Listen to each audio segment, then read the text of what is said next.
دیکھیں میرے بھائیوں، پہلے تو میں کیٹاگوریکلی آپ کو بتا دوں، مکافات عمل کا جو ایشو ہے، یعنی دنیا میں کسی چیز کا اللہ کی طرف سے بدلہ ملنا،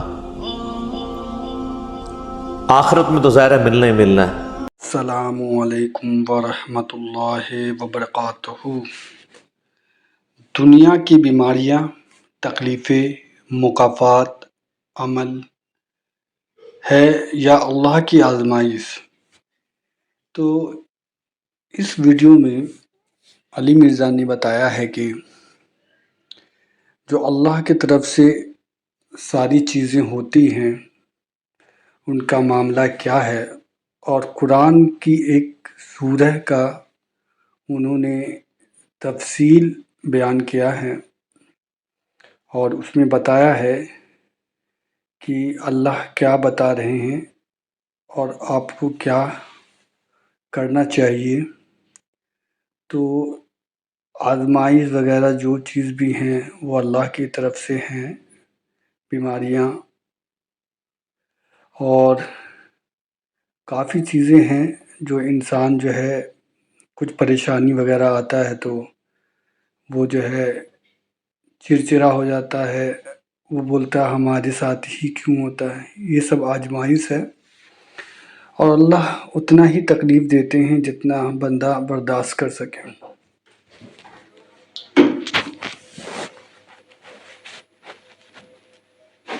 وہ تو ایک یونیورسل ٹروتھ ہے۔ اس حوالے سے اللہ تعالیٰ کا جو اصول ہے وہ آپ سمجھ لیں، سورہ الزمر کی آیت نمبر ہے 7۔ اعوذ باللہ من الشیطان الرجیم، بسم اللہ الرحمن الرحیم۔ یہ آپ کو پوری کی پوری ڈاکٹرن کلیئر کر دے گی۔ ان تکفروا فإن اللہ غنی عنکم، اگر تم ناشکری کی روش اختیار کرو گے، کفر کرو گے، تو بے شک اللہ تعالی غنی ہے، اسے کسی کی کوئی پرواہ نہیں۔ لیکن یہ نہ سمجھ لینا کہ آپ جو مرضی کرتے رہو۔ وَلَا يَرْضَى لِعِبَادِهِ الْكُفْرَ، لیکن اپنے بندوں کے معاملے میں اللہ تعالیٰ کبھی راضی نہیں کہ کوئی اس کا ناشکرہ بنے، اس کا کفر کرے۔ وَإِن تَشْكُرُوا يَرْضَهُ لَكُمْ، اور اگر تم شکر گزاری کی روش اختیار کرتے ہو تو یہی وہ پسند کرتا ہے۔ پورا دین شکر گزاری ہے نا، اللہ نے جو نعمتیں دی ہیں وہ اللہ کے کاموں میں لگائی جائیں۔ وَلَا تَزِرُ وَازِرَةٌ وِزْرَ أُخْرَىٰ، اور کوئی بوجھ اٹھانے والی جان کسی دوسرے کے اعمال کا بوجھ نہیں اٹھائے گی۔ یہ ہے وہ کانٹے کی بات، کوئی کسی کے اعمال کا ذمہ دار نہیں ہو سکتا۔ ثُمَّ إِلَىٰ رَبِّكُمْ مَرْجِعُكُمْ، پھر تمہیں لوٹ کر اپنے رب کی طرف جانا ہے۔ فَيُنَبِّئُكُمْ بِمَا كُنتُمْ تَعْمَلُونَ، پھر وہ تمہیں بتا دے گا جو کچھ تم دنیا میں اعمال کیا کرتے تھے۔ إِنَّهُ عَلِيمٌ بِذَاتِ الصُّدُورِ، بے شک وہ تو سینوں کے چھپے ہوئے رازوں کو بھی جاننے والا ہے۔ تو اس آیت کی روشنی میں ایک بات پتہ چل گئی کہ ہر شخص اپنے اعمال کا خود جواب دہ ہے، کسی دوسرے کے اعمال کا بوجھ اس نے نہیں اٹھانا۔ خواہ کوئی پیر آپ کو یہ نعرہ لگائے ہوئے ہے کہ میں بوجھ شیئر کر لوں گا، تو وہ بالکل غلط کہہ رہا ہے، اور خواہ کوئی برا آدمی جو ہے وہ یہ سمجھتا ہے کہ میرے گناہوں کا بوجھ میری اولاد اٹھا لے گی، تو ایسا نہیں ہوگا۔ اولاد ماں باپ کا نہیں اٹھا سکتی، ماں باپ اولاد کا نہیں۔ البتہ ایک ایکسیپشن ہے، جس نے گمراہی کی پیشوائی کی ہے، گمراہی کو جاری کیا ہے، چاہے ماں باپ ہو چاہے اولاد ہو، تو وہ بھگتے گی۔ اس کی سپورٹ میں سورۃ النحل کی آیت نمبر 24 اور 25 ہے، بالکل واضح ڈاکٹرن موجود ہے۔ وَإِذَا قِيلَ لَهُم مَاذَا أَنزَلَ رَبُّكُمْ، اور جب ان سے کہا جاتا ہے کہ تمہارے رب نے کیا نازل کیا، قَالُوا أَسَاطِيرُ الْأَوَّلِينَ، تو یہ کہتے ہیں تو اگلے لوگوں کی کہانی ہے، نعوذ باللہ۔ لِيَحْمِلُوا أَوْزَارَهُمْ كَامِلَةً يَوْمَ الْقِيَامَةِ، یہ اس لیے کہ قیامت والے دن یہ پورے کا پورا بوجھ اٹھائیں گے ان برے اعمال کا۔ وَمِنْ أَوْزَارِ الَّذِينَ يُضِلُّونَهُمْ بِغَيْرِ عِلْمٍ، اور یہ بوجھ ان کا بھی اٹھائیں گے جن کو انہوں نے بغیر علم کے گمراہ کیا۔ أَلَا سَاءَ مَا يَزِرُونَ، آگاہ ہو جاؤ کتنا ہی برا بوجھ ہے جو یہ اٹھا رہے ہیں. یعنی جو گمراہی کے پیشوا ہیں، جنہوں نے لوگوں کو گمراہی کے اوپر چلایا ہے، ان لوگوں کا وبال جو ہے نا وہ پیشوا بھی اٹھائیں گے. اس کا یہ مطلب نہیں کہ ان پہ نہیں ہوگا، ان پہ اپنا بوجھ ہوگا لیکن دوسروں پر ڈبل ہو جائے گا. جس طرح کہ سورۃ الاحزاب کے آخری رکوع میں آتا ہے کہ اے اللہ ہمارے بزرگوں نے، ہمارے بڑوں نے ہمیں گمراہ کیا، انہیں دگنا عذاب دے. تو یہ نہیں، وہ خود بھی آگ میں ہوں گے، وہ کہیں گے ان کو ڈبل دے، ان کی وجہ سے ہم گمراہ ہوئے.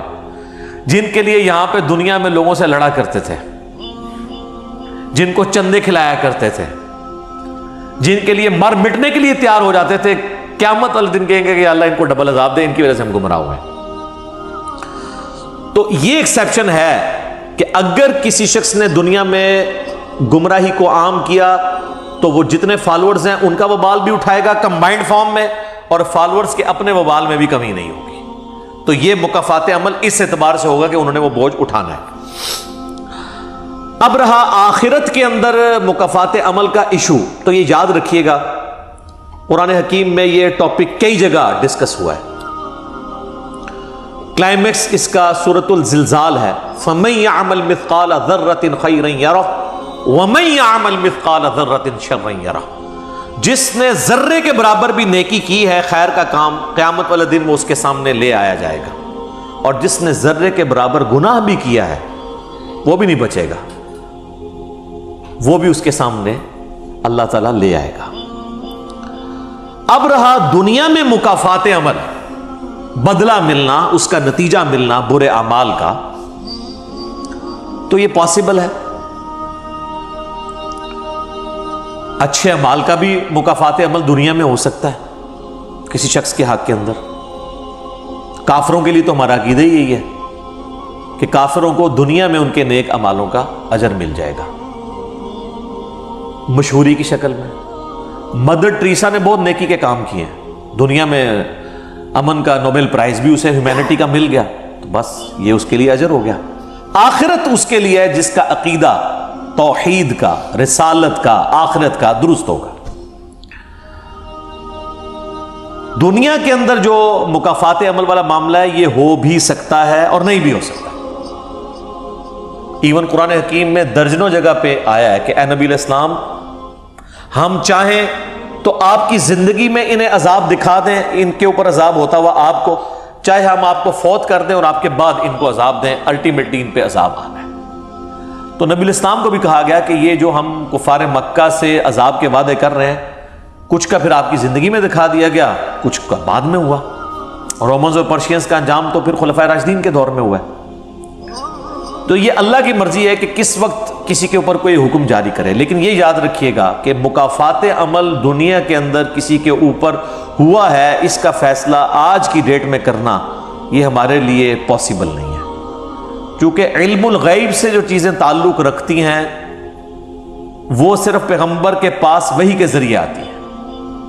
اللہ تعالیٰ فرماتا ہے نا وَمَا كَانَ اللَّهُ لِيُطْلِعَكُمْ عَلَى الْغَيْبِ، سورہ آل عمران آیت نمبر 179. اللہ کی یہ شان ہی نہیں کہ تمہیں غیب کے اوپر مطلع کرے، بلکہ وہ تو اپنے رسولوں میں سے چن لیتا ہے جسے چاہتا ہے. تمہارا کام ہے اللہ اور اس کے رسول کی خبروں پر ایمان لے کر آؤ. آج کی ڈیٹ میں آپ کسی کے لیے نہیں کہہ سکتے، ورنہ تو ایک فرقے والا کہتا ہے کہ یہ عذاب میں آیا ہوا ہے، دوسرا فرقہ والا کہتا ہے کہ چونکہ اللہ کا محبوب بندہ ہے اس لیے جیل میں گیا. یہ جب علماء جیل میں جاتے ہیں تو آپ دیکھ لیں بالکل متضاد آراء آتی ہیں، تو یہ تو کوئی کنفرم ہی نہیں کر سکتا. ہاں نبی علیہ السلام دنیا میں موجود ہوں تو پھر وحی کی تائید کے ذریعے کسی کے بارے میں کیا جا سکتا ہے. آج کی ڈیٹ میں اگر کسی کے اوپر کوئی تکلیف آئی ہے تو ہمارا ایٹیچیوڈ یہ ہونا چاہیے کہ ہم اسے آزمائشی ڈکلیئر کریں گے، مکافات عمل نہیں کہہ سکتے. ہمارے پاس کیا دلیل ہے اس چیز کی؟ اور یہ اکثر لوگ مولا علی کا قول پیش کرتے ہیں رضی اللہ تعالیٰ عنہ علیہ السلام کہ وہ کہتے ہیں کہ جس تکلیف کے نتیجے میں تم رجوع اللہ کرو تو سمجھ لو کہ یہ اللہ تعالیٰ کی طرف سے آزمائش ہے، اور جس تکلیف کے نتیجے میں تم اللہ تعالیٰ کی طرف رجوع نہ کرو تو یہ سمجھ لو کہ یہ عذاب ہے. یہ بھی بالکل غلط ہے، مولا علی کی طرف جھوٹا قول منسوب ہے، قرآن کی ڈاکٹرن اسے سپورٹ نہیں کرتی. قرآن میں تو اللہ تعالیٰ بار بار یہ کہتا ہے کہ ہم تکلیفیں اس لیے دیتے ہیں تاکہ تم اللہ کی طرف پلٹ آؤ، اور اس کو عذاب سے تعبیر کیا گیا ہے۔ وہ آیت میں ڈسکس کر لوں گا، پہلے اس طرف آ جائیں کہ جو ہمیں دنیا میں تکلیفیں آتی ہیں یہ مکافات عمل بھی ہوتا ہے۔ اس کی سپورٹ میں سورہ الشورى کی آیت نمبر ہے 30، پارہ نمبر 25 کے اندر، اعوذ باللہ من الشیطان الرجیم، بسم اللہ الرحمن الرحیم، وما اصابکم من مصیبت فبما کسبت ایدیکم، اور جو تمہیں جو بھی مصیبت پہنچتی ہے تو یہ تمہارے اپنے ہاتھوں کی کمائی ہے، وَيَعْفُو عَنْ كَثِيرٍ، اور بہت کچھ تو ہم ویسے ہی معاف کر دیتے ہیں۔ تو اللہ تو ہمارا کہ تمہیں جو تکلیف پہنچتی ہے یہ تمہارے اپنے کرتوت ہیں جن کی وجہ سے تمہیں تکلیف پہنچتی ہے، لیکن یہ آج کی ڈیٹ میں آپ ہر چیز کے بارے میں یہ نہیں کہہ سکتے۔ البتہ ہمارا ایٹیچیوڈ یہی ہونا چاہیے کہ ہم کہیں کہ میری گناہوں کی شامت اعمال ہے، بجائے یہ کہنے کے کہ کئی لوگ ہیں وہ کہتے ہیں پتہ نہیں منو کیڑے گناہوں کی سزا مل رہی ہے، میں تے کدے کسی نے کچھ نہیں کیتا۔ یہ وہ لوگ کہہ رہے ہوتے ہیں جن کی وجہ سے ہزاروں لوگ افیکٹ ہوتے ہیں اور انہیں یہ نہیں پتا ہوتا کہ انہوں نے دنیا کے ساتھ کیا کیا ہوا ہے۔ یہ تو بہت متکبرانہ جملہ ہے کہ میں نے کبھی کوئی گناہ کیے نہیں، پتہ نہیں مجھے کوئی کس گناہ کی سزا مل رہی، میں تو کچھ کیے نہیں، نعوذ باللہ۔ ایسا نہیں ہے میرے بھائی، یہ اتنا آسان معاملہ نہیں ہے۔ صحیح مسلم میں ایک حدیث ہے، حدیث قدسی، بڑی لمبی ہے، مشکات میں بھی آپ کو اذکار والے چیپٹر کے اندر دوسری جلد میں مل جائے گی۔ اس کے اینڈ پہ الفاظ ہیں کہ جب کبھی بھی تجھے کوئی خیر پہنچے تو اس پر میرا شکر ادا کرنا، اور جب برائی پہنچے تو اپنی ذات کو ملامت کرنا۔ یہ مسلمان کا ایٹیچیوڈ ہونا چاہیے کہ تکلیف کے نتیجے میں انسان یہی کہے کہ مجھے میرے اعمال کی سزا مل رہی، یہ اپنے لیے، کسی کو نہیں آپ کہہ سکتے۔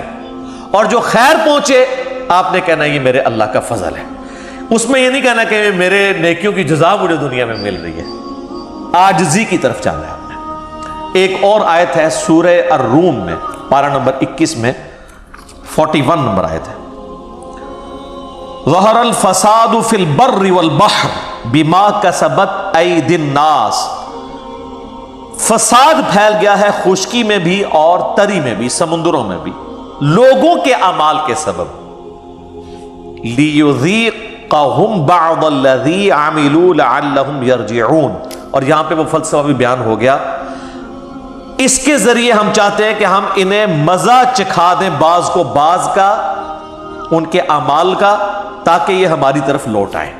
یعنی دنیا میں جو یہ معاملات ہوتے ہیں، جو سورۃ الحج میں آیا ہے کہ اگر ہم بعض کو بعض سے نہ ٹکراتے رہتے تو کوئی عبادت گاہ، کوئی گرجا، کوئی کلیسا، کوئی معبد اور کوئی مسجد جس میں اللہ کا ذکر کیا جاتا ہے یہ سلامت نہ رہتے۔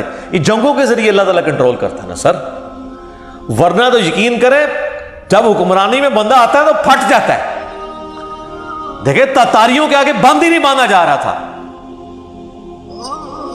پھر الٹیمیٹلی عین الجالوت کے اندر جا کے تاتاری وہ جنگ ہارے ہیں، وہاں سے ان کا زور ٹوٹنا شروع ہوا ہے۔ مسلمان بھی کسی سے سنبھالے نہیں جا رہے تھے، فرانس کی جنگ ہار گئے بنو امیہ کے بالکل آخری دور کے اندر، اگر وہ جنگ جیت جاتا ہے تو پوری دنیا پہ قبضہ ہو جاتا ہے مسلمانوں کا، زور ٹوٹ گیا، کہیں نہ کہیں آ کے بندہ مار کھا جاتا ہے۔ تو اللہ تعالیٰ کہتا ہے میں بعض کو بعض سے ٹکراتا رہتا ہوں تاکہ لوٹتے رہیں لوگ ہماری طرف۔ سورہ سجدہ میں یہی مضمون بیان ہوا ہے، آیت نمبر 21 کے اندر، وہ بھی پارہ نمبر 21 کے اندر ہے، سورہ سجدہ، وَلَنُذِيقَنَّهُم مِّنَ الْعَذَابِ الْأَدْنَىٰ دُونَ الْعَذَابِ الْأَكْبَرِ، ہم ضرور چکھائیں گے آخرت کے بڑے عذاب سے پہلے انہیں دنیا میں چھوٹا عذاب، لَعَلَّهُمْ يَرْجِعُونَ، تاکہ یہ ہماری طرف لوٹ آئیں۔ یعنی اللہ تعالیٰ تکلیف کا مقصد یہ بتا رہا ہے کہ اللہ کی طرف لوٹو۔ یہ سعید انور صاحب کو آپ دیکھیں، اگر ان کی بیٹی نہ مرتی تو کبھی انہوں نے اللہ کو سیریس لینا تھا؟ اللہ نے اس شر میں سے، اس فتنے میں سے، اس آزمائش میں سے ان کے لیے کتنا بڑا خیر نکالا۔ آپ دیکھیں کتنے لوگ ہیں جو اللہ کی طرف آ جاتے ہیں، کسی کا جوان بیٹا فوت ہوتا ہے، کسی کی ماں مر جاتی ہے، کسی کا بھائی فوت ہوتا ہے، تو اس وقت اس کو پھر یقین آتا ہے، کوئی قریبی دوست مر جاتا ہے کہ یار میں نے بھی مرنا ہے۔ تو یہ ساری کے سارے سگنلز جو اللہ کی طرف سے آتے ہیں اس لیے کہ انسان اللہ کی طرف لوٹے۔ باقی مکافات عمل دنیا میں اس اعتبار سے ہے کہ جن چیزوں کی ہم لوگوں کی تعریف کر رہے ہوتے ہیں کہ اس کے بڑا منصب ملا ہے، اسے بڑی دولت ملی ہے، اللہ تعالیٰ اس کے ذریعے اس کے اوپر عذاب بھی مسلط کر سکتا ہے۔ اس کی سپورٹ میں سورہ التوبہ کی آیت ہے، آیت نمبر 55، فلا تعجبک اموالہم ولا اولادہم، اے نبی علیہ السلام آپ کے مخالفین کا مال اور ان کی اولاد آپ کو تعجب میں نہ ڈالے. انما یرید اللہ، اللہ تو صرف اتنا چاہتا ہے لیعذبہم بہا فی الحیات الدنیا، کہ کافروں کو انہی چیزوں کے ذریعے دنیا میں عذاب دے، ان کے مال اور اولاد کے ذریعے مسلط کر دے ان کے اوپر. وَتَزْهَقَ أَنفُسُهُمْ وَهُمْ كَافِرُونَ، اور ان کی جان اس حال میں نکلے کہ وہ کفر کی حالت میں. دنیا میں آپ دیکھ لیں کئی لوگوں کے اوپر اولاد مسلط ہو جاتی ہے. وہ واصف علی واصف صاحب کہتے ہیں میں ایک دفعہ مسجد میں بیٹھا ہوا تو ایک شخص وہاں اونچی آواز میں دعا کر رہا تھا کہ اللہ 25 سال پہلے جو میں نے دعا مانگی تھی وہ واپس کر دے. تو کہتے ہیں میں نے اینڈ پہ اس سے پوچھا یار یہ کیا ہوا تھا؟ کہتے ہیں میری بیٹی ہی تھی، میں نے اللہ تعالیٰ سے بڑی منتیں مرادیں کر کے ایک بیٹا لیا، وہ تو سارے گھر کا سامان ہی اس نے بیچ دیا، وہ تو برائی کے اندر نشے کے اندر پڑ گیا، تو میری تو بیٹیاں ساری ٹھیک نکلی ہیں، تو بہتر تھا کہ یہ نہ ہی آتا. سورۃ الکہف میں بھی تو ذکر ہے نا، موسیٰ علیہ السلام نے ایک چھوٹے بچے کی گردن مروڑ دی تھی اور کہا کہ اس کے ماں باپ نیک تھے، یہ ان کے لیے وبال جان بنتا اور ان کی بھی آخرت برباد کروا دیتا. اس کا یہ مطلب نہیں آپ کسی کو قتل کر سکتے. وہ حضرت خضر جو تھے، خضر وہ فرشتہ یا کوئی بھی اللہ تعالیٰ کی طرف سے آیا ہوا پیغمبر، وہ اسرائیل کے ایکویلنٹ آیا ہوا تھا.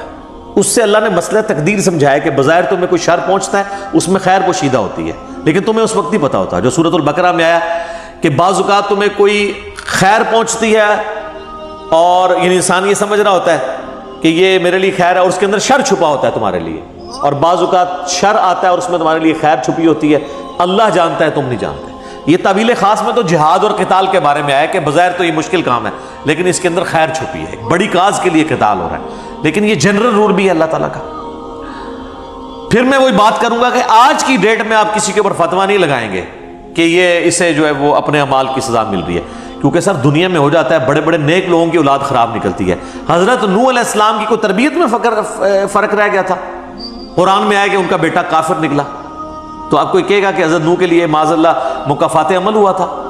حضرت نوح اور لوط علیہ السلام کی بیویاں کافرہ تھیں، قرآن میں آتا ہے، اور اللہ تعالیٰ آتا ہے کہ ان کے خامند ان کو اللہ کے عذاب سے نہیں بچا سکے. تو آپ یہ کہیں گے کہ مکافات عمل ہو رہا ہے؟ نعوذ باللہ، یہ تو بہت بڑا دعویٰ ہے. اللہ تعالیٰ اس چیز کو نہیں مانتا. اور یہ جو بعض لوگ پلی لیتے ہیں نا جی، وہ سورۃ البقرہ میں ضربت علیہم الذلہ والمسکنہ، یہودیوں پہ تو اب قیامت تک کے لیے ذلت اور مسکنت ہے. اس کا مطلب قطعاً یہ نہیں ہے کہ کوئی یہودی جو ہے وہ اگر خود حق قبول کرنا چاہتا ہے، آج کی ڈیٹ میں بھی کئی یہودی مسلمان ہوئے عیسائی، تو وہ اب اس کے اوپر مسلط ہوگی، یہ ذلت اب اس کو حق نصیب ہی نہیں ہوگا. یہ نہیں مطلب، مراد یہ جو اس روش کے اوپر چلے گا، چاہے اس زمانے کا یہودی ہے چاہے آج کا، یہ تو اللہ کے اوپر ظلم لازم آئے گا نعوذ باللہ. اور صفت عدل کو آپ چیلنج کر رہے ہیں کہ ان کے باوجداد کے کرتوت اولاد کو مکافات عمل کی شکل میں بھگتنے پڑیں گے. وہ اپنے اعمال کا بوجھ خود اٹھائیں گے، دنیا میں بھی اٹھا سکتے ہیں، آخرت میں بھی. عذاب کی تو اللہ کی 4 قسطیں ہیں، دنیا کی زندگی میں، موت کے وقت، قبر میں اور آخرت میں. 10 احادیث، 17 حدیث اور 10 آیات قرآن کی میں نے اس کانٹیکسٹ میں ڈسکس کی ہے، مسئلہ نمبر 117A اور 117B، وہ آپ دیکھ سکتے ہیں عذاب قبر کے اوپر. تو یہ اللہ تعالیٰ کی مرضی ہے کہ کس کے اوپر کس وقت کوئی معاملہ کیسا کر دے، ہم کسی کو نہیں کہہ سکتے. ورنہ تو مجھے بتائیں ابو جہل کا مکافات اعمال والا سلسلہ اس کی اولاد میں تو ٹرانسفر نہیں ہوا. سیدنا اکرمہ بن ابی جہل وہ تو مسلمان ہے، اور بمشکل ان کی 4-5 سال کی اسلام کی زندگی ہے، جنگ یرموک میں وہ شہید ہوئے ہیں. باپ امت کا فرعون ہے اور بیٹا صحابی ہے اکرمہ بن ابی جہل، تو ٹرانسفر تو نہیں ہوا. دوسری طرف پرشین امپائر جس شخص نے گرائی، سعد ابن ابی وقاص، حضور علیہ السلام کے لاڈلے ترین اصحاب 10 مبشرہ میں سے. مولا علی کہتے ہیں، بخاری مسلم کے الفاظ ہیں، میں نے کسی کے لیے زندگی میں نہیں سنا کہ حضور کہتے ہو میرے ماں باپ تجھ پہ قربان. سعد ابن ابی وقاص کے لیے آپ نے کہا تھا. ان کا بیٹا عمر بن سعد قاتلین حسین میں شامل ہے. یہ بھی ہو جاتا ہے. تو اب یہ نہیں کہیں کہ باپ کے اعمال کی سزا بیٹے کو ملی ہے، یہ نعوذ باللہ بیٹے کے اعمال کی سزا باپ کو، ایسے نہیں. یہ بالکل کانسیپٹ بالکل غلط ہے. ہمارا ایٹیچیوڈ اس میں کیا ہونا چاہیے وہ ہمیں بتا دیا گیا ہے سورۃ البقرہ کی آیت نمبر 155 میں، 156 کے اندر. ہمیں وہ چیز دیکھنی چاہیے کہ ہمیں اللہ نے اس صورتحال میں حکم کیا دیا ہے. وَلَنَبْلُوَنَّكُمْ بِشَيْءٍ مِّنَ الْخَوْفِ وَالْجُوعِ وَنَقْصٍ مِّنَ الْأَمْوَالِ وَالْأَنفُسِ وَالثَّمَرَاتِ. ہم ضرور آزمائیں گے دنیا کی زندگی میں تمہیں خوف کے ذریعے، بھوک کے ذریعے، جان اور مال میں نقص کے ذریعے، وبشر الصابرین، اور بشارت ہوگی صبر کرنے والوں کے لیے۔ تو یہ ساری تکلیفیں، ان کو آپ مکافات عمل کہہ کے نہیں جان چھڑا سکتے، یہ اللہ کی طرف سے آزمائش بھی ہو سکتی ہے کسی کے اوپر۔ اور صبر کرنے والوں کے لیے بشارت ہے، اور ان کی نشانی کیا ہے؟ الذین اذا اصابتهم مصیبہ، جب کبھی انہیں کوئی مصیبت پہنچتی ہے تو وہ کہتے ہیں قالوا انا للہ وانا الیہ راجعون، بھئی ہم بھی تو اللہ کی طرف سے آئے تھے، ہمیں بھی لوٹ کے اللہ کے پاس جانا ہے، اگر کوئی تکلیف آئی ہے تو یہ بھی چلی جائے گی نا۔ سب سے بڑی تکلیف کیا ہے؟ موت، وہ بھی تو ہم پہ آنی ہے نا، تو اس سے پہلے اگر چھوٹی تکلیف آئی ہے تو اللہ کی طرف چلی جائے گی۔ اس کانٹیکسٹ میں ایک حدیث ہے صحیح مسلم میں بڑی زبردست، ام سلمہ کہتی ہیں کہ جب ابو سلمہ میرے خاوند فوت ہوئے، مجھے ان کی فوتگی کی خبر ملی تو میں نے حضور سے ایک دعا سن کے یاد کر رکھی تھی کہ جو کوئی وہ دعا مانگ لے گا اللہ تعالیٰ اس سے بہتر اسے نعم البدل دے دے گا، اور وہ دعا آدھا پورشن تو یہی ہے، سورۃ البقرہ کی آیت نمبر 156، انا للہ وانا الیہ راجعون۔ اس کے بعد ہے اللہم اجرنی، یہ جھٹکے سے ملے گا، اللہم اجرنی، حمزہ آگے، اللہم اجرنی فی مصیبتی واخلف لی خیرا منہا، اے اللہ مجھے اس مصیبت میں اجر عطا فرما اور میرے لیے اس سے بہتر نعم البدل کر دے۔ تو کہتی ہیں کہ نبی علیہ السلام نے فرمایا تھا جو یہ دعا مانگ لے گا نا تو اللہ تعالیٰ اس کی کمپنسیشن فرما دے گا، اسے بہتر نعم البدل دے گا۔ کہتے ہیں میں نے دعا تو کی، پھر میں یہ سوچتی تھی کہ میرے خامن جیسا تو کسی کا خامن نہیں ہوگا، ابو سلمہ جیسا خامن مجھے کیسے مل سکتا ہے؟ تو جب عدت پوری ہوئی تو نبی علیہ السلام نے پیغام کا نکاح کا پیغام بھیج دیا، ام المومنین بن گئی، اور یہ ہماری وہ ماں ہے جو سب سے آخر میں فوت ہوئی ہے 64 ہجری میں، واقعہ کربلا کے بھی 3 سال بعد۔ تو اس دعا کی یہ دعا یاد رکھیں، چھوٹی موٹی بھی کوئی بھی تکلیف کوئی بچوں کو پہنچتی ہے، گھر میں کسی کو زخم لگتا ہے، ٹھوکر لگ جاتی ہے، کوئی مالی نقصان ہو جاتا ہے، فوراً یہ دعا، اور میں نے الحمدللہ 20 دفعہ یہ دعا آزمائی ہے۔ وقتی طور پہ تو فیل ہو رہا ہوتا ہے کہ یار کوئی مسئلہ خراب ہو گیا، لیکن اس کے بعد اسی شر کے اندر خیر چھپی ہوئی ہوتی ہے، وہ مل جاتی ہے۔ اس آپ دعا کو یاد رکھیں، اور صبح شام جو چھوٹی موٹی کوئی خبریں بھی آپ کو ملتی رہتی ہیں نا، اس کے اوپر آپ یہ دعا پڑھتے رہیں، یہ آپ کے لیے ایک بہت بڑا وظیفہ ہے انشاءاللہ تعالی۔ باقی یاد رکھیے گا کہ یہ مکافات عمل کا جو معاملہ ہے نیک اور بد لوگوں کے اعتبار سے ڈیفرنٹ ہے۔ نیک لوگوں کو جو تکلیفیں آتی ہیں نا دنیا میں، وہ ان کے درجات کو بلند کرنے کے لیے آتی ہیں، اور یہ اللہ تعالیٰ نے بڑی سختی کے ساتھ سورۃ العنکبوت کے اندر نا صحابہ کرام کو ایڈریس کر کے نا یہ فلسفہ کلیئر کیا ہے، آیت نمبر 2 اور 3 کے اندر، احسب الناس ان یترکوا ان یقولوا آمنا وهم لا یفتنون، کیا لوگ اس گمان میں ہیں کہ انہیں صرف اس بات پہ چھوڑ دیا جائے گا کہ وہ ایمان لے آئے اور ہم ان کی آزمائش نہیں کریں گے؟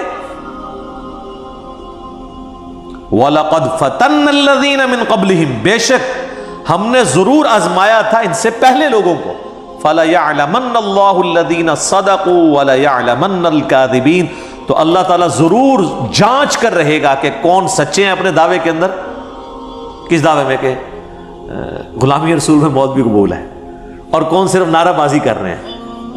ٹھیک ہے، اللہ تعالیٰ ان کو ظاہر کر کے رہے گا، جانچ کے رہے گا۔ تو یہ اللہ تعالیٰ نے اپنا اصول رکھا ہے، یونیورسل ٹروتھ ہے۔ اس کانٹیکسٹ میں صحیح بخاری میں ایک حدیث ہے، صحابہ کرام نے جب کافروں کی تکلیفوں کا ذکر کیا نا حضور سے، تو آپ نے فرمایا صبر کرو، اللہ کی قسم تم سے اگلے لوگوں کو زمین میں گاڑا جاتا تھا، سر کی مانگ پہ آرا رکھا جاتا تھا اور کہا جاتا تھا کہ اسلام چھوڑ دو، اور وہیں ان کے 2 ٹکڑے کر دیے جاتے تھے، وہ اپنے دین پہ قائم رہتے تھے۔ لوہے کی کنگیاں ان کے گوشتوں پہ پھیری جاتی تھی، حتیٰ کہ ہڈی تک پہنچ جاتی تھی، تب بھی وہ اپنے دین پر ثابت قدم رہے۔ تو نبی علیہ السلام نے اپنے صحابہ کو اگلے لوگوں کی یہ تکلیف گنوائی۔ تو اب وہ جو اتنی تکلیفیں کاٹتے رہے ہیں، وہ کوئی مکافات عمل نہیں ان کے لیے ہوا، آزمائش تو ہوئی ہے نا جی۔ تو نیک اور برے لوگوں کے اعتبار سے ڈیفرنٹ ہے، یہ ذہن میں رکھیے گا۔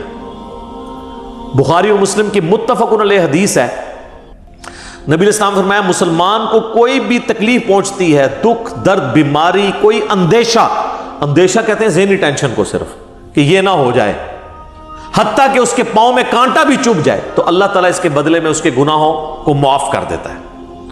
اور مسلم شریف میں ڈیٹیل ہے کہ جب یہ سورۃ النساء کی آیت نمبر 123 نازل ہوئی نا، کہ چھوٹے سے چھوٹے اعمال کا بدلہ بھی ملے گا اور چھوٹی سے چھوٹی نیکی کا بھی، تو صحابہ پریشان ہو گئے، ان کا یا رسول اللہ ہم تو یہ تو سارے پکڑے جائیں گے، کس طریقے سے کوئی بندہ پرفیکٹ ہو سکتا ہے؟ تو حضور نے فرمایا پریشان ہونے کی ضرورت نہیں ہے، مسلمان کو جو دنیا میں تکلیفیں اور بیماریاں آتی ہیں نا، وہ اس کی ان غلطیوں کا کفارہ بن جاتی ہیں۔ حتیٰ کہ جامعہ ترمذی میں، ابو داؤد میں ایک حدیث ہے، نبی علیہ السلام نے فرمایا کہ دنیا میں سب سے زیادہ تکلیفیں انبیاء کو آتی ہیں، تو کیا انبیاء پہ مکافات عمل ہو رہا ہوتا ہے؟ نعوذ باللہ۔ اس کے بعد ان پہ آتی ہیں جو ان کے بعد اللہ تعالیٰ کو سب لوگوں سے بڑھ کے محبوب ہوتے ہیں۔ آپ نے صحابہ کا بھی نام نہیں لیا، فرمایا جو بھی، وہ اس زمانے میں بھی ہو سکتا ہے، آج کے زمانے میں بھی، کیونکہ بعض اصحاب تو ایسے ہیں جنہوں نے کفر کی زندگی میں بھی موج کی ہے اور اسلام کی زندگی میں موج کی ہے، وہ تکلیفوں سے گزرے ہی نہیں ہیں۔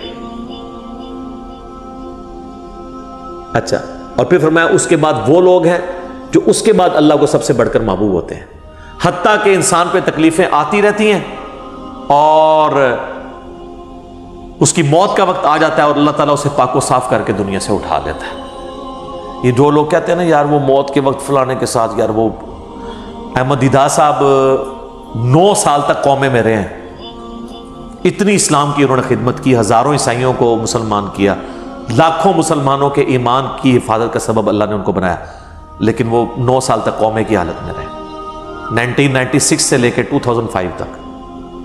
تو کوئی کچھ کہتا تھا جی یہ وہ عیسائی بھی ان کو کہتے تھے دیکھو جی اس کو بدوا لگ گئی اور یہ وہ ہو گیا، گستاخ ہے، یہ ہے وہ ہے۔ تو یہ تو کوئی طریقہ نہیں ہے۔ اس طریقے سے جنید جمشید صاحب جب شہید ہوئے تو آپ دیکھ لیں ان کے مخالفین نے ان کے بارے میں کیا بات کی۔ اور سر صحابہ کرام کو تو رومن امپائر کی بیٹل فیلڈز کے اندر تیل کے کڑاؤں میں روسٹ کیا گیا، تو آپ کیا کہیں گے نعوذ باللہ ان کے ساتھ یہ کچھ ہو گیا؟ ابو عبیدہ ابن جرح، معاذ ابن جبل لاڈلے ترین اصحاب ہیں، طاعون کے مرض میں شہید ہوئے ہیں، اور طاعون میں اتنے بڑے بڑے پھوڑے جسم کے اوپر نکلتے ہیں۔ آپ تو سمجھتے ہیں کہ صحابہ کرام جو ہے وہ بڑے سکون سے بیٹھتے ہوں گے اور پھر کلمہ پڑھتے ہوں گے، ساتھ ہی ایسے روح پرواز کر جاتی ہوگی۔ حضرت حمزہ ابن عبد المطلب کا مسلح ہوا ہے، سید الشہداء ہیں۔ حضرت حسین علیہ السلام کے ساتھ جو کچھ کربلا میں ہوا ہے، تو نیک بندوں اور عام بندوں کے اعتبار سے اس کا حکم ڈیفرنٹ ہے۔ نیک بندوں کے درجات بلند ہوتے ہیں۔ حسین ابن علی سے اتنی بڑی قربانی نے اللہ نے لی کہ قیامت والے دن ان کو جنتی نوجوانوں کا جو سردار ہونا ہے اس کو جسٹیفائی کیا جائے کہ آؤ جی حسین جیسی ہے کسی قربانی، بنا دینا ہے سردار، آ جاؤ لے کے آؤ۔ کوئی کھڑا ہو سکتا ہے؟ ابھی تک 1500 سال میں تو نہیں کوئی دعویٰ کرے گا کھڑا ہونے کا۔ تو اللہ تعالیٰ نیکیوں کو جسٹیفائی بھی کرواتا ہے، وہ مکافات عمل نہیں ہو رہا ہوتا۔ نیک لوگوں کے لیے ڈیفرنٹ ہے، ان کے درجات بلند ہوتے ہیں، اور باقی عام لوگوں کے لیے یہ ہے کہ ان کے لیے بھی آپ نہیں کہیں گے کہ ان پہ عذاب ہے، یا اللہ کی طرف پلٹنے کا ذریعہ ہے، یا ان کے گناہوں کا کفارہ ہے۔ یہ آپ نے کسی پہ نہیں کہنا اس کے اوپر لعنت پڑ گئی، اس کے اوپر یہ ہو گیا، اس کے اوپر یہ ہو گیا، یہ آپ کو کسی نے رائٹ نہیں دیا۔ یہ بہت بڑا ظلم ہے۔ ایک طرح کے معاملات ہوئے ہوتے ہیں دونوں کے ساتھ۔ اب آپ دیکھ لیں سنیوں میں سے کوئی جیل میں جاتا ہے تو شیعہ کہتے ہیں دیکھا جی مکافات عمل ہے، شیعہ میں سے کوئی جاتا ہے سنی کہتے ہیں مکافات عمل ہے۔ تو یہ آپ جو مرضی، اور اپنوں کے لیے کہتے ہیں آزمائش ہے۔ تو یہ آج کی ڈیٹ میں آپ نے سب کے لیے آزمائش ہی کہنا ہے، ورنہ یہ مسئلہ بالکل خراب ہو جائے گا۔ اور آپ دیکھ لیں اللہ تعالیٰ کتنا غفور رحیم ہے، پورا مکی قرآن 2/3 قرآن ہے کافروں کے لیے دھمکیوں سے بھرا پڑا ہوا ہے، لیکن جب ان دھمکیوں کی ایگزیکیوشن کی باری آئی ہے سارے مسلمان ہو گئے۔ ہائے ہائے، آپ کوئی کہہ سکتا تھا کہ یا اللہ اتنی دھمکیاں تو نے دی، میں یہ کر دوں گا، تم پہ وہی عذاب آئے گا جو اگلے لوگوں پہ آیا تھا، تو اللہ اپنی کتاب کو سچا کر دینا اور عذاب لے آ۔ لیکن وہی بات، وَكَتَبَ رَبُّكُمْ عَلَى نَفْسِهِ الرَّحْمَةَ، اللہ نے اپنے اوپر لازم کیا ہے کہ ہر حال میں اس نے رحم ہی کرنا ہے۔ اور بخاری اور مسلم دونوں میں حدیث ہے کہ اللہ نے مخلوقات کی پیدائش سے پہلے عرش پہ اپنے پاس ایک عبارت لکھ لی تھی کہ میری رحمت میرے غضب پہ سبقت لے جائے گی۔ وہ ایسی سبقت لے گئی کہ 2/3 قرآن سائڈ میں رہ گیا، دھمکیوں سے بھرا ہوا۔ فتح مکہ پہ جنہوں نے معافی مانگی طلقاء بنے مسلمان، حتیٰ کہ ہند کی بھی حضور علیہ السلام نے توبہ قبول کر لی، ابو سفیان کی بھی توبہ قبول کر لی. یہ بات ہے. لا تثریب علیکم اليوم، آج تم پر کوئی گرفت نہیں ہے.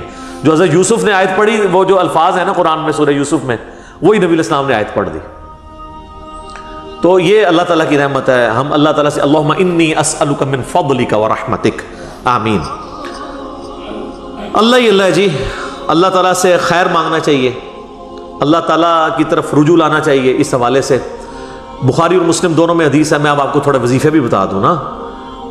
ظاہر آزمائشیں تو ہر بندے پہ آتی ہیں، اللہ کی طرف رجوع بھی لانا چاہیے. ان آزمائشوں سے نکلنے کا طریقہ کیا ہے؟ بخاری اور مسلم دونوں میں حدیث ہے. نبی صلی اللہ علیہ وآلہ وسلم کے بارے میں انس بن مالک کہتے ہیں کہ نبی علیہ السلام کی اکثر دعا یہی ہوا کرتی تھی، اللہم ربنا آتنا فی الدنیا حسنہ وفی الآخرۃ حسنۃ وقنا عذاب النار، آمین. یہ بخاری مسلم میں بھی ہے. سورۃ البقرہ کی آیت نمبر 201 ہے. اے اللہ ہمیں دنیا میں بھی بھلائیاں عطا فرما اور آخرت میں بھی بھلائیاں عطا فرما، اور آخرت کی سب سے بڑی بھلائی بھی ساتھ مانگ لی، وقنا عذاب النار، آگ کے عذاب سے ہمیں بچا لے، آمین. یہ اکثر آپ کی دعا ہوتی تھی. اس کانٹیکٹ میں ایک حدیث ہے بڑی انٹرسٹنگ، صحیح مسلم میں. ایک صحابی بیمار ہوئے حتیٰ کہ بالکل ہڈیوں کا پنجر بن گئے، اور صحابہ کہتے ہیں چڑیا کی طرح ان کی جان ہو گئی. نبی علیہ السلام ان کی عیادت کے لیے گئے. آپ نے جب دیکھا، آپ فرمایا تو اللہ سے کیا مانگتا ہے؟ چنگا بندہ ٹردا پھردا بندہ ایڈا منجی دے پہ گیا اور بالکل ڈھانچہ پنجر بن گیا ہڈیوں کا. اس نے کہا یا رسول اللہ، میں اللہ تعالیٰ سے یہ دعا کرتا ہوں کہ اے اللہ جو تو نے مجھے آخرت میں عذاب دینا ہے نا، دنیا میں ہی دے دے. آخرت کا عذاب تو بہت سخت ہے، تو مجھے دنیا میں ہی وہ عذاب دے دے. نبی علیہ السلام نے سبحان اللہ، کیا تم دنیا میں بھی اللہ کی تکلیف برداشت کر سکتے ہو؟ اوے تجھے تو چاہیے تھا تو کہتا ہے اللہم ربنا آتنا فی الدنیا حسنہ وفی الآخرۃ حسنۃ وقنا عذاب النار. یعنی آپ اللہ تعالیٰ کو معاذ اللہ کو فنیٹک سمجھتے ہیں کہ آپ کہیں گے جی اس نے عذاب تو ضرور دینا تو مجھے ادھر دے دے. اور یار اللہ سے اچھا ہی گمان رکھو. بخاری مسلم دونوں میں حدیث ہے، میں اپنے بندے کے گمان کے قریب ہوں جیسا میرے بارے میں گمان رکھے، بشرطے کہ کرتوت بھی ٹھیک کرے. تو سر ہم تو یہ کہتے ہیں یا اللہ ہم نہ تیری آزمائش کے قابل ہے نہ تیرے عذاب کے قابل ہے، ہمیں بلا حساب و کتاب ہی جنت میں داخل فرما دے، آمین. تو میں اپنے بندے کے گمان کے قریب، اچھا گمان رکھیں انشاءاللہ تعالی اینڈ رزلٹ بھی اچھا ہوگا. آپ اللہ سے گمان اچھا رکھیں، یہ گمان بہت اہم چیز ہے. اور یہ آپ کا جو کانفیڈنس ہے نا اللہ کے اندر کہ انشاءاللہ اللہ میرے ساتھ خیر کا معاملہ ہی کرے گا. اچھا کئی لوگ کہتے ہیں منو تے اللہ نے دینے ہی عذاب ہے. استغفر اللہ. تو بولی آپ چاہے اچھے اعمال کرتے ہیں برے اعمال، تب بھی آپ نے یہ اپنے بارے میں یہ بات نہیں کرنی. یہ تو اور کسی کے بارے میں تو آپ نے سوچنا بھی نہیں سر، وہ تو کہانی ختم. وہ تو صحیح مسلم میں حدیث ہے نا، ایک شخص نے قسم اٹھا کے کہہ دیا تھا کہ اللہ تعالیٰ اس کو کبھی معاف نہیں کرے گا. وہ بڑا گنہگار شخص تھا. اللہ کی بارگاہ میں پہنچے، اللہ نے فرمایا تو نے میرے بھی آپ پہ کیسے قسم کھا دی؟ جا میں نے اس کو معاف کیا، تجھے دوزخ میں پھینکا. لا يسأل عما يفعل وهم يسألون، سورۃ الانبیاء کی آیت ہے. اللہ کو کوئی نہیں پوچھ سکتا اس نے یہ کیوں کیا، وہ سب کو پوچھ سکتا ہے کہ انہوں نے یہ کیوں کیا. یہ اللہ تعالیٰ کے بارے میں ناشکری پھیلانا سورہ الزمر میں ہے، لا تقنطوا من رحمت اللہ، اللہ تعالیٰ کے بارے میں مایوسی عوام کے اندر پھیلانا. لیکن اس کا دوسرا پہلو بھی غلط ہے کہ آپ رحمت کی آیتیں پڑھ کے تو لوگوں کے کام چوک کے رکھو، وہ بھی دوسری ایکسٹریم ہے، وہ بھی نہیں ہونی چاہیے. رحمت سے دھوکہ بھی نہیں کھانا، ہاں اعمال پورے کرنے ہیں اور پھر اللہ سے امید بھی رکھنی ہے. جو سیدنا ابوبکر نے حضرت عمر کو وصیت کرتے ہوئے کیا کہا تھا؟ کیا عمر جب تو جنتیوں کی طرف دیکھے نا تو دعا کرنا کہ میں بھی ان میں شامل ہو جاؤں، اور جب بھی تو جہنمیوں کا ذکر لائے تو اللہ صلی اللہ علیہ وسلم سے پناہ مانگنا کہ کہیں میں ان میں شامل نہ ہوں. انہوں نے اتنی آگے سے کہا کہ میں عشرہ مبشر ہوں. ٹھیک ہے، یہ معاملہ بہت سینسٹیو ہے. جن کو اللہ کا تعارف ہے نا تو وہ ان کی زندگی بڑے ڈر ڈر کے گزرتی ہے. تو یہ حدیث میں نے اس لیے بتا دی. ایک اور ذریعہ ہے ان آزمائشوں سے نکلنے کا. صحیح بخاری اور مسلم دونوں میں حدیث ہے، جس کی یہ خواہش ہے کہ اللہ اس کی عمر دراز کر دے اور اس کے رزق میں کشادگی دے دے. رزق میں دنیا کی ہر نعمت شامل ہے. ہم تو دولت ہی سمجھتے ہیں نا، اچھی صحت بھی رزق ہے، اچھی اولاد بھی رزق ہے، ٹھیک ہے، اچھی صحت بھی رزق ہے، مال کی فراوانی بشرطے کہ وہ فطرے میں نہ ڈال دے وہ بھی رزق ہے. ہر چیز دنیا میں جتنی بھی اہمیت ہے کی چیزیں جو ہم سمجھتے ہیں تو بخاری اور مسلم دونوں میں الفاظ ہیں، جس کی یہ خواہش ہے اس کی عمر دراز ہو جائے اور اس کے رزق میں کشادگی ہو تو اپنے رشتہ داروں کے ساتھ حسن سلوک کرے۔ یہ ہے جناب وہ کام کرنے کا۔ حسن سلوک خالی ان کو تسلیاں نہیں دینا، ظاہر ہے قرآن اور حدیث میں جب رشتہ داروں سے صلہ رحمی کا ذکر آتا ہے تو یہ ہے کہ ان کے ساتھ قطع تعلق ہی نہیں کرنی، دوسرا ان کی فائنینشیل سپورٹ کرنی ہے۔ اس لیے آپ دیکھیں سب سے زیادہ حقدار زکوٰۃ کے، صدقات کے آپ کے بہن بھائی ہیں، سب سے قریبی رشتہ ہوا ہے، اس کے بعد کوئی اور حقدار ہے۔ باقی اس پہ تو امت کا اجماع ہے کہ جو صدقات اللہ کی راہ میں آپ کرتے ہیں اس سے اللہ تعالیٰ تکلیف ٹالتا ہے، منت سے نہیں ٹلتی۔ بخاری مسلم میں حدیث ہے کہ منت سے کنجوس کا مال ہی نکلتا ہے، تکلیف نہیں ٹلتی۔ لاجیکل ہے، منت تو یہ کہ یا اللہ پہلے یہ کر تو میں کراں گا، اور صدقے میں کیا ہے، یا اللہ میں نے تیری طرف سے تیری راہ میں یہ صدقہ کیا اور میں اس نیک عمل کا وسیلہ تجھے پیش کرتا ہوں، میرا مسئلہ حل کر دے۔ جو بخاری مسلم میں حدیث ہے، 3 لوگ غار میں پھنس گئے تھے، انہوں نے اپنے پرانے اعمال کا واسطہ پیش کیا تھا، یہ نہیں دیکھا کہ یا اللہ ایک بار کاٹ دیتے سی یہ کریں گے، پھر کون سی نکلنا، انہوں نے اپنے پرانے کیے ہوئے اعمال کا وسیلہ اللہ کے حضور پیش کیا، جو قرآن میں بھی آیا وَاسْتَعِينُوا بِالصَّبْرِ وَالصَّلَاةِ، صبر اور نماز کے ذریعے اللہ کی مدد چاہو، جس سے وہ کہتے ہیں جی اس سے غیر اللہ کی مدد ثابت ہوتی ہے، تو کوئی کہتا ہے المدد یا صبر، المدد یا نماز، اور اس کا مطلب ہے صبر اور نماز سے اللہ کی مدد، کیونکہ آگے آتا ہے ان اللہ مع الصابرین، بے شک اللہ تعالیٰ صبر کرنے والوں کے ساتھ ہے۔ تو نیک اعمال کا وسیلہ آپ اللہ کے حضور پیش کریں۔ تو صدقہ اور خیرات کرنا یہ اللہ تعالیٰ کی طرف سے آئی ہوئی تکالیف کو، بلاؤں کو ٹال دیتا ہے۔ ایک چٹکلا عرض کر دیں، صدقہ وہ چیز ہے جو بلا کو کھا جاتی ہے، اور مولوی وہ بلا ہے جو صدقے کو بھی کھا جاتی ہے۔ ہاں صدقہ کس کو دیتے ہیں؟ سر دیکھا ہے کتنی بڑی بلا ہے، بلاواں نو جڑی چیز کھانی ہے وہ صدقہ ہے، اور جو صدقے نو بھی کھا جائے سب تو بڑی بلا اور مولوی ہے۔ اچھا یہ چٹکلے کے طور پہ اس کو نیگیٹو کسی نے نہیں لینا، میں نے ایک مزاح کے طور پہ بات کی، اس ٹاپک کے ساتھ کوئی تعلق نہیں ہے، چونکہ ایک مشہور ہے چیز۔ تو یہ میں نے آپ کو ایک دعائیں، اذکار اور پھر اعمال بھی بتا دیے۔ آخر میں 2 دعائیں میں وہ جو بیان کی تھی ان کو ریپیٹ کر دیتا ہوں۔ ایک پریونٹیو دعا ہے، یہ 2 علاج ہوتے ہیں نا، پریونٹیو اور کیوریٹیو۔ پریونٹیو علاج یہ ہوتا ہے کہ بیماری ہونے سے پہلے علاج کیا جائے، جیسے ویکسین ہے، آج کل وہ کہہ رہے ہیں کورونا کی ویکسین بن گئی ہے کہ وہ لگوا لیں تو تکلیف ہوئی نہ۔ ایک ہوتا ہے کیوریٹیو علاج کہ بیماری ہو گئی ہے تو اب علاج کیسے کرنا ہے۔ تو پریونٹیو علاج جو دعائیں ہیں نا وہ ہے اللہم ربنا آتنا فی الدنیا حسنہ وفی الآخرۃ حسنۃ وقنا عذاب النار۔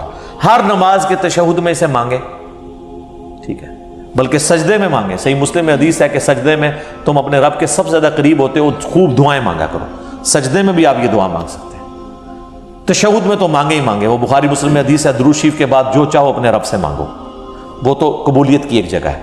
اس کے علاوہ یہ ہوگی پریونٹیو علاج بیماریوں سے، پریشانیوں سے، جتنے سنت اذکار ہیں، بسم اللہ الذی لا یضر، یا اعوذ بکلمات اللہ التامات من شر ما خلق، یہ ساری کی ساری چیزیں اللہ تعالیٰ کی طرف سے ایک سنت اذکار ہیں۔ لیکن یہ یاد رکھیے گا یہ ناگہانی آفات کے لیے ہیں، یہ نہیں ہے کہ بسم اللہ پڑھ کے ساکٹ میں انگلی دے دے، یا بسم اللہ الذی لا یضر پڑھ کے تو کوبرے سے کھیلنا شروع کر دے، نہیں، وہ پھر آپ اپنے اوپر تقدیر خود غالب کروا رہے ہیں، پھر یہ اذکار نہیں اثر کریں گے۔ یہ ناگہانی آفات کے لیے ہیں، جب کوئی شخص اپنے اوپر خود تقدیر غالب کر لیتا ہے نا پھر وظائف ہو جاتے ہیں سائڈ کے اوپر، یہ ذہن میں رکھیے گا۔ پھر بھی جو تکلیفیں آنی ہے نا وہ تو آنی ہے اللہ کی طرف سے آزمائش والی، وہ تو ہمیں یہی ایٹیچیوڈ ہے کہ ہم اللہ تعالیٰ کی طرف رجوع لائیں، اور وہی ہے کیوریٹیو علاج کہ جب کسی پہ تکلیف آ جائے تو اب کیا کرنا ہے، اس نے کہنا ہے انا للہ و انا الیہ راجعون، اللہم اجرنی فی مصیبتی و اخلف لی خیرا منہا۔ یہ مکافات عمل کا سارا ٹاپک، اس کا اینڈ میں کروں گا سورہ الحدید کی ان 2 آیات کے اوپر، جس کے بعد صبر آ جائے گا سب کو کہ اللہ تعالیٰ نے یہ تکلیف کا سلسلہ دنیا میں جو رکھا ہوا ہے اس پہ صبر کے لیے کیا ترغیب دلائی ہے۔ آیت نمبر 22 اور 3 ما اصاب من مصیبت فی الارض ولا فی انفسکم، کوئی مصیبت بھی ایسی نہیں کہ زمین میں آئے. زمین میں کیا مصیبت آتی ہے؟ زلزلہ، وبائی امراض، سیلاب، طوفان. ولا فی انفسکم، اور نہ کوئی ایسی مصیبت کہ تمہاری جان میں آئے. جان میں ہر طرح کی بیماری، کسی کو بلڈ کینسر ہو گیا، کسی کے گردے فیل ہو گئے، کسی کو ہیپاٹائٹس ہو گیا، تو اللہ فرماتا ہے الا فی کتاب من قبل ان نبرأھا، یہ ہم نے لوح محفوظ پہ پہلے ہی لکھا ہوا ہے، اس سے پہلے کہ ہم یہ تکلیف بھیجیں. کام ہی ختم ہو گیا. اللہ کہتا ہے ہم نے تو یہ طے کیا، یہ ڈیسٹنی ہے، تمہاری تقدیر ہے. ان ذالک علی اللہ یسیر، یاد رکھنا یہ اللہ کے لیے بڑا احسان ہے، بہت آسان ہے. کوئی یہ بھی کہہ سکتا ہے یہ کتنا ہو گیا، پہلے ہی اللہ کو پتا ہے. اللہ کے علم کے لیے آسان ہے. سورۃ الانعام میں تو یہاں تک آیا ہے کہ خشکیوں میں یا سمندروں کے اندر کسی درخت کا اگر پتا بھی گرتا ہے نا تو اللہ کو پہلے سے علم ہے. اور زمین کی گہرائیوں میں کوئی دانہ بھی پھوٹتا ہے نا وہ پہلے. اب ظاہر ہے ہمارا ذہن تو اس ڈیٹے کو سمجھ نہیں سکتا، بلکہ آج ہم نے لیپ ٹاپس میں، ہارڈ ڈسک میں وہ ڈیٹا سٹور کر لیا ہے جو 8 سے 100 سال پہلے کا انسان اس کو ماننے کے لیے تیار نہیں ہوگا کہ یہ ٹچ سکرین موبائل کیا کر سکتا ہے، اتنی دور بات کر سکتے ہیں. وہ تو اس کو بھی ماننے کے لیے تیار نہیں ہوں گے، لیکن ہو گیا ہے نا. یہ انسان کو اللہ نے ترقی کرائی ہے، تو اللہ کا علم تو بہت کامل ہے.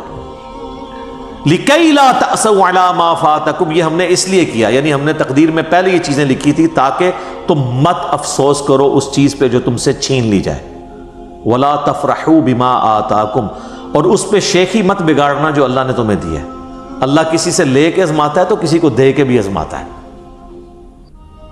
وَاللَّهُ لَا يُحِبُّ كُلَّ مُخْتَالٍ فَخُورٍ، اور اللہ تعالی پسند نہیں کرتا ہر شیخی بگاڑنے والے کو، جو بات بات کے اوپر شیخی بگاڑتا ہے. کسی کے پاس اگر کوئی اللہ کی طرف سے نعمتیں ہیں تو وہ اللہ کا شکر ادا کرے، اور اگر کسی کے اوپر آزمائش کا وقت ہے تو وہ اللہ کی طرف رجوع لائے. اس لیے تو نبی علیہ السلام نے فقر کی زندگی گزاری ہے نا سر. پریکٹیکلی آپ نے ثابت کیا ہے فقر کی زندگی گزار کے کہ آپ اس امت کے لیے رول ماڈل ہیں. بخاری مسلم دونوں میں حدیث ہے. ہم عائشہ کہتی ہیں بعض اوقات 1 مہینہ 2-3 مہینے بھی گزر جاتے تھے. ہمارے گھر 2 کالی چیزوں پہ گزارا ہوتا تھا، کھجور اور پانی پہ، اور وہ بھی ٹنوں ٹن نہیں، 2 کھجوریں صبح 2 شام، 1 میٹھا پانی کا پیالہ صبح اور 1 شام. چولہا نہیں گھر میں جلتا تھا.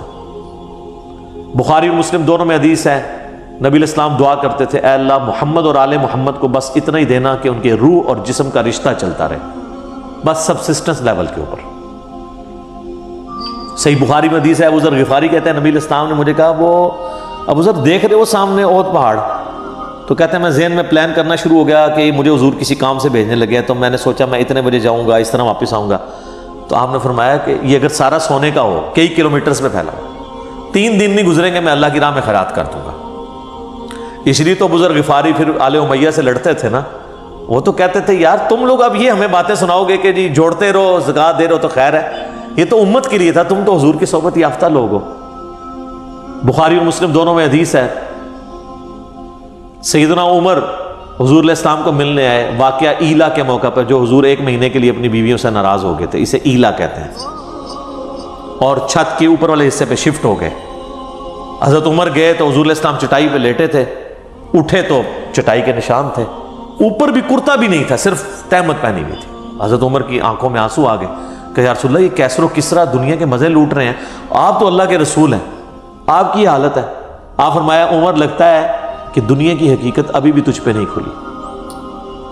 کیا تم یہ نہیں چاہتے کہ یہ دنیا کے مزے لوٹیں کیسر و کسرا اور ہم آخرت کی سعادت لوٹ لیں؟ یار اگر حضور علیہ السلام حضرت عمر کو کہہ رہے ہیں نا کہ تم پہ ابھی دنیا کی حقیقت نہیں کھلی، تو ہم تو کسی کھاتے میں نہیں، لیکن سر پھر کھل گئی. اس کے بعد حضرت عمر نے نہ کسی کو حرام کھانے دیا نہ خود کھایا.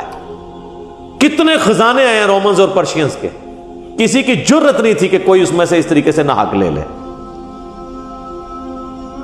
وہ پہ پریکٹیکلی ثابت کیا. باقی مال سے تو پیٹ نہیں بھرتا. بخاری و مسلم میں حدیث ہے حضور علیہ السلام نے سورۃ التکاثر پڑھی، الہاکم التکاثر حتی زرتم المقابر. پھر حضور نے کہا کہ ابن آدم کہتا ہے میرا مال میرا مال میرا مال، حالانکہ تیرا مال تو وہ ہے جو تو نے کھا کے ختم کر لیا یا پہن کر بوسیدہ کر لیا، باقی تو تیرے پچھلوں کا مال ہے، وہ رسا کا۔ انسان کھا پی سکتا ہے یا استعمال کر سکتا ہے، چاہے کپڑے ہوں چاہے گھر ہو، وہ بھی لباس میں ہی آتا ہے نا، شیلٹر ہے نا، باقی تو تیرے پچھلوں کا مال ہے۔ بخاری اور مسلم دونوں میں حدیث ہے، نبی علیہ السلام نے فرمایا انسان کے 3 دوست ہیں، ایک ہی ساتھ جاتا ہے، 2 باہر رہ جاتے ہیں، اس کے رشتہ دار اور مال باہر رہ جاتے ہیں، اعمال ساتھ جاتے ہیں۔ اعمال میں مال بھی جا سکتا ہے اگر اللہ کی راہ میں خرچ کیا ہوا ہے۔ اچھا وہ جو حدیث ہے نا کہ انسان کہتا ہے میرا مال، اس میں تیسری بات بھی آپ نے کی، تیرا مال تو وہ ہے جو تو نے کھا لیا یا پہن کے بسیدہ کیا یا اللہ کی راہ میں خرچ کر کے آخرت کے لیے سٹور کر لیا۔ یہ بھی الفاظ ہے اس بخاری مسلم کی حدیث میں، وہ بھی سٹور ہے، اس کا اجر ملنا ہے۔ پھر بخاری و مسلم دونوں میں حدیث ہے، نبی علیہ السلام نے فرمایا کہ ابن آدم کے پاس اگر سونے کی 2 وادیاں ہونا تو وہ تمنا کرے گا تیسری بھی مل جائے، اس کا پیٹ صرف قبر کی مٹی بھرے گی۔ یہ تو ایک نہ ختم ہونے والی چیز ہے، اسے کہا جاتا ہے محدثین کے ہاں کتاب الزہد، یہ چیپٹر ہوتا ہے، یہ کتاب الرقاق۔ مشکات کی 3 جلد میں بخاری مسلم اور باقی احادیث کے ریفرنس سے آپ کو ساری احادیث کمبائنڈ فارم میں سینکڑوں کی تعداد میں ملیں گی کتاب الرقاق چیپٹر کے اندر، دل میں رقت پیدا کرنے والی حدیثیں۔ کتاب الرقاق وہ چیپٹر دل میں سوز و گداز نرمی پیدا کرنے والا۔ تو مکافات عمل سے بات شروع ہوئی تھی، کہاں تک پہنچی؟ الٹیمیٹلی اس پہ ورڈکٹ یہ ہے کہ آج کی ڈیٹ میں کوئی شخص کسی کے بارے میں کلیم نہ کرے کہ مکافات عمل ہوا ہے۔ ہاں جب اس کے اوپر کوئی چیز آئے وہ اپنے بارے میں خود سوچ سکتا ہے کہ میں نے اپنے ماں باپ کے ساتھ یہ کیا، میرے ساتھ یہ ہو رہا ہے، ٹھیک ہے، یہ والا پورشن وہ خود سوچے۔ باقی یہ کہنا کہ کسی کے ماں باپ کی سزا جو ہے وہ اس کی اولاد کو ملے گی، یہ نہیں۔ کسی نے جو ہے وہ کسی کی یعنی اپنی بہو کے ساتھ برا سلوک کیا ہے تو اس کی سزا اس کی اپنی بیٹی کو جا کے میکے میں یعنی ادھر ملے گی جا کے، یہ غلط ہے۔ سسرال والے اسے اس لیے تکلیف دے رہے ہیں، اس کو اس لیے دے رہے ہیں کہ اس کی ماں اپنی جوانی میں کیا کر، نہیں بھائی، ہر بندہ اپنے اعمال کا جواب دے۔ میں آپ کو صحابہ کرام کے کیسے واقعات سنا سکتا ہوں کہ ان کی آپس میں بیویوں کے ساتھ کیا کیا معاملات ہوتے تھے، وہ یہاں کو سن نہیں سکتا۔ آج بھی آپ عرب ٹریڈیشن میں دیکھ لیں عورتوں کے ساتھ وہ کیا سلوک کرتے ہیں۔ تو وہ اس طرح کی چیزوں کا آپ نے پلی نہیں لینی کہ اس کو کس چیز کی سزا مل رہی ہے، نعوذ باللہ۔ باقی نیک بندوں کے لیے درجات کی بلندی کا ذریعہ ہے آزمائشیں آنا، برے لوگ بھی اس اعتبار سے کہ میرے اعمال کی شامت ہے اور میرے گناہ معاف ہو جائیں گے اور میں اپنی اصلاح بھی کر لوں۔ کسی کے بارے میں کوئی ورڈکٹ نہ دیں، اپنے اوپر ضرور لاگو کر لیں۔ تو یہ مکافات عمل ایک ڈیفیکلٹ ٹاپک ہے، اس کے بارے میں لوگ مختلف باتیں کرتے ہیں اور کچھ سے کچھ رزلٹ نکالتے ہیں۔ باقی ظاہر ہم زندگی میں ایسے معاملات دیکھتے ہیں کہ جنہوں نے کسی کا مال دبایا ہوتا ہے، ہتایا ہوتا ہے، مرنے سے پہلے پہلے ان کے ساتھ وہ کچھ ہو جاتا ہے۔ اور اگر آپ ہماری پالیٹکس میں دیکھ لیں تو مکافات عمل آپ کو نظر آئے گا۔ یعنی اس وقت جو موجودہ حکومت ہے، جب یہ اپوزیشن میں جو کچھ کرتی تھی وہی کچھ اب ان کے ساتھ اپوزیشن والے کر رہے ہیں۔ کل کو یعنی یہ دنیا میں یہ چیزیں نظر آ رہی ہوتی ہیں، لہٰذا یہ ایک قانون ہے، لیکن یہ ایسا یونیورسل قانون اس طرح نہیں ہے کہ ضرور ایسے ہوگا، یہ ذہن میں رکھیے گا۔ مشرف نے جو ظلم کیا لال مسجد میں، ضروری نہیں ہے کہ اس کو ہر ایک چیز کا عذاب دنیا میں مل گئے۔ ہٹلر نے اگر 6 لاکھ یہودی قتل کیے ہیں، ویسے 60 لاکھ کہتے ہیں، چلو محتاط 6 لاکھ، دنیا کی کوئی عدالت اسے 6 لاکھ دفعہ موت دے کے سزا نہیں سنا سکتی زندہ کر کے دوبارہ۔ اللہ تو کر سکتا ہے، وہ اس نے ناحق کیا۔ یہودیوں سے ہماری دشمنی اپنی جگہ، لیکن یاد رکھیے گا یہودیوں کو جو قتل کیا ہٹلر نے وہ ریلیجس ہونے کی وجہ سے کیا۔ آج بھی دیکھ لیں وہ کتنے ریلیجس ہیں اپنے باطل دین کے اوپر۔ جس طرح آج ہمیں فنڈامنٹلسٹ اور بڑے یعنی آرتھوڈاکس کہا جاتا ہے، ان کو اس زمانے میں کہا جاتا تھا کہ ماڈرن دور میں یہ چل نہیں سکتے، یہ بڑے مذہبی لوگ ہیں۔ جو کچھ آج ہمارے ساتھ یورپ اور امریکہ میں مسلمانوں کے ساتھ ہو رہا ہے، یہ کچھ اس زمانے میں ان کے ساتھ کیا جاتا تھا، ان کو مذہب کی پاداش میں قتل کیا گیا، تو ظلم ہوا۔ ہم تو کنڈیم کرتے ہیں، کوئی بھی کرے۔ تو یہ دنیا میں اب کوئی ہٹلر نے تو خود ہی اپنے آپ گولی مار کے مار لیا، تو اس کو تو مکافات عمل کوئی نہیں ہوا۔ لیکن مکافات عمل فی دنیا نہیں ہے، صرف مکافات عمل ہے۔ اتنا آپ ٹرم رکھیں کہ مکافات عمل کا مطلب ہے کہ اعمال کا نتیجہ نکلنا ہے، اس کا بدلہ ملنا ہے۔ دنیا میں مل سکتا ہے آخرت میں بھی مل سکتا ہے۔ آخرت کے بارے میں تو کنفرم ہے، جس کو دنیا میں ملا آخرت میں تو ملنا ہی ملنا ہے۔ فَمَن يَعْمَلْ مِثْقَالَ ذَرَّةٍ خَيْرًا يَرَهُ وَمَن يَعْمَلْ مِثْقَالَ ذَرَّةٍ شَرًّا يَرَهُ۔ ذرے کے برابر بھی نیکی کی ہے تو بھگتے گا، ذرے کے برابر گناہ بھی کیا ہے وہ بھگتے گا۔ دنیا میں بھگتے گا، اگر دنیا میں نہ بھگتا تو آخرت میں تو بھگتے گا۔ یہ کوئی پیٹ رول نہیں ہے کہ دنیا میں ضرور آئے گا، یا دنیا جس کی بہت اچھی گزری ہے لہذا اس نے کوئی دنیا میں برا کام ہی نہیں کیا لہذا بڑی اچھی گزر گئی ہے دنیا، نہیں۔ اور اللہ معافی دے، جس کو دنیا میں عذاب مل گیا وہ تو کم عذاب ہے، آخرت کا عذاب تو بہت سخت ہے۔ بخاری مسلم کی حدیث ہے کہ جہنم کی آگ جو ہے دنیا کی آگ سے 70 گنا تیز ہے۔ تو اگر دنیا میں کسی کی مکافات عمل میں جان چھوٹ جاتی ہے نا، اسے توبہ نصیب ہو جاتی ہے یا وہ اپنی تکلیف کاٹ لیتا ہے تو وہ پھر بھی کچھ بہتر رہ گیا۔ اور اگر دنیا کسی کی اچھی گزری ہے وہ سمجھتا ہے کہ میں آگے بھی دوئیں جہانی مٹھے باؤ، انج نہیں ہوئے گا۔ آخرت تو پھر اللہ نے اپنا نام ہی کیا رکھا ہے، لمن الملک اليوم للہ الواحد القہار۔ آج کس کی بادشاہت ہے؟ ایک اکیلے قہار کی جو سب پہ چھایا ہوا ہے۔ آخرت کے دن اللہ نے اپنا نام ہی القہار رکھا ہے۔ تو ہم اللہ تعالیٰ سے دعا کرتے ہیں، اللہم اجرنا من النار، اللہم انی اعوذ بک من عذاب جہنم، ربنا اننا آمنا فاغفر لنا ذنوبنا وقنا عذاب النار، اللہم انی اعوذ بک من عذاب جہنم، ربنا اصرف عنا عذاب جہنم ان عذابها کان غراما، اللہم ربنا آتنا فی الدنیا حسنہ وفی الآخرة حسنة وقنا عذاب النار، اللہم احسن عاقبتنا فی الامور كلها واجرنا من خزي الدنیا وعذاب الآخرة، آمین ثم آمین۔ ٹھیک ہوگا جی؟